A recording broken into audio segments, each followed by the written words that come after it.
মুহতারাম হাজিরিন, নামাজ হইল ইসলামী ভূখণ্ডের নিদর্শন।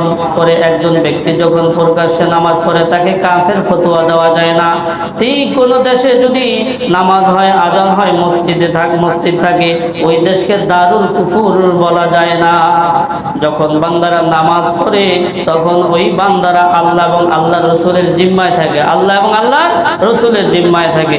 আল্লাহর হাবিব সরকারে দু আলমে হাদিসের মধ্যে বলেন, ক্বালা রাসূলুল্লাহি সাল্লাল্লাহু আলাইহি ওয়াসাল্লাম, ক্বালা রাসূলুল্লাহি সাল্লাল্লাহু আলাইহি ওয়াসাল্লাম, মান সাল্লা সালাতানা ওয়াস্তাকবালা কিবলাতানা ওয়া আকালা যাবিহাতানা ফাযালিকাল মুসলিমুল্লাযী লাহু জিম্মাতুল্লাহি ওয়া জিম্মাতু রাসূলিহি ফালা তুগফিরুল্লাহা ফি জিম্মাতিহি।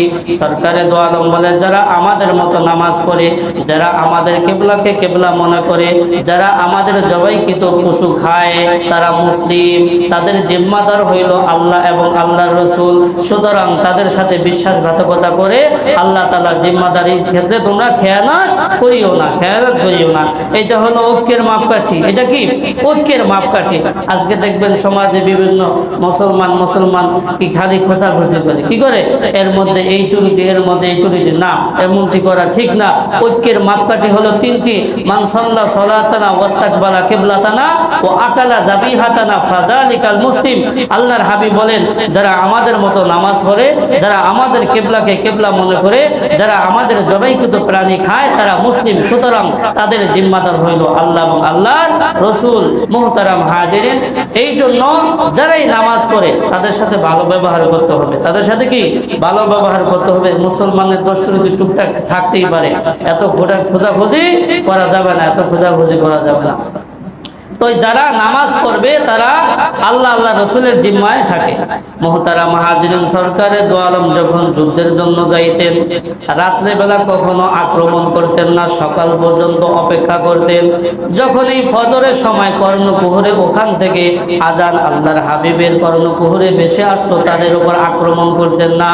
আল্লাহর হাবিব ধরে নিতেন তারা মুসলমান, তারা মুসলমান, মুসলমানের উপর আক্রমণ করা যাবে না, মুসলমানের উপর আক্রমণ করা যাবে না। মুহতারাম হাজিরিন, আমরা নিজেরা নামাজ পড়ব, আমাদের সন্তানদেরকেও নামাজ পড়তে বলবো। আল্লাহর হাবিব বলেন, যখন সন্তানের বয়স 7 বছর হয় তখন তাদেরকে নামাজের নির্দেশ দাও। মুরু আওলাদাকুম বিসসালাতি ওয়া হুম আবনাউ 7 সিনিন ফাজলিবুহুম আলাইহা ওয়া হুম আবনাউ 10 সিনিন। যখন সন্তানের বয়স 7 বছর হয় তখন সন্তানকে নামাজের নির্দেশ দাও। যখন সন্তানের বয়স 10 বছর হয় তখন সন্তানকে নামাজের জন্য পিতৃ দাও। কি দাও? পিতৃ দাও। আর যখন 10 বছর হয় তখন তাদের বিছানাকে আলাদা করে দাও, একই বিছানায় আর শোয়া যাবে না। হ্যাঁ, ছেলে বাবা একই বিছানায় শুইতে হইলে কোল বালিশ অবশ্যই থাকতে হবে এই বয়সে। আর এই বয়সে মেয়ে বাবা ভাই বোন একসাথে থাকার কোনো অধিকার শরীয়তে দেয় নাই, ভিন্ন খাটে শুইতে হবে।